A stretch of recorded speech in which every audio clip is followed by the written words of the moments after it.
Hello viewers, welcome to my channel. Box office వద్ద కంగువా తుది తీర్పు వచ్చేసింది. మొదటి వీకెండ్ ఏమైనా అద్భుతాలు జరిగి ఉంటే ఆశలు పెట్టుకొని ఉండొచ్చేమో, కానీ 18వ రోజులో ఉన్న అమరన్ కట్టే 4వ రోజు కంగువా తక్కువ వసూలు చేయడాన్ని ఏ కోణంలో చూసినా ఫ్లాప్ కన్నా చిన్న మాట వాడలేము.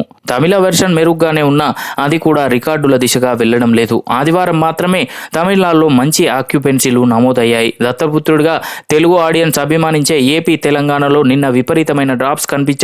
తీవ్ర నష్టాలు ఖరారు చేసింది. డబ్బింగ్ల రికవరీ అయ్యే పనిగా లేదు. కానీ అయితే కంగువను కావాలని కొందరు నెగటివ్ చేశారని, కోలీవుడ్ రివ్యూలను కొన్ని దురుద్దేశాలు మనసులో పెట్టుకొని రాశారని సూర్య వర్గం నుంచి సోషల్ మీడియాలో ప్రచారం జరగడం ఫ్యాన్స్ని సైతం ఆశ్చర్యపరుస్తోంది.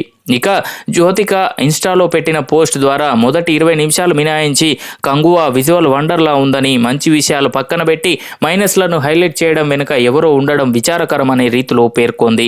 సూర్య భార్యగా కాక ఒక మూవీ లవర్గా తన ఆవేదన వ్యక్తం చేస్తున్నానని ఆవిడ చెప్పుకొచ్చారు.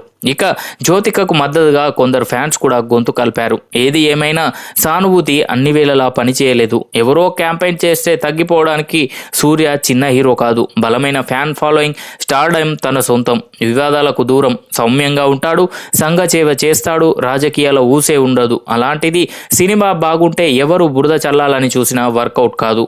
ఇక కంగువలో కథతో మొదలుపెట్టి స్క్రీన్ ప్లే, డైరెక్షన్, మ్యూజిక్ ఇలా ఎన్నో విషయాల్లో విమర్శలున్నాయి. అవి తీవ్ర ప్రభావం చూపించాయి. కాబట్టి కంగువకి సీన్ రివర్స్ అయింది. అంతే తప్ప సింపతి కార్డుతో వసూళ్లను, పబ్లిక్ టాక్ను ఆశించడం ఎంత మాత్రమూ రైట్ కాదని చెప్పొచ్చు. సో చూశారు కదా ఫ్రెండ్స్, ఈ వీడియో కనుక మీకు నచ్చినట్లయితే లైక్ చేయండి, షేర్ చేయండి. మరిన్ని ఇంట్రెస్టింగ్ అప్డేట్స్ కొరకు మా ఛానల్ని సబ్స్క్రైబ్ చేసుకోండి.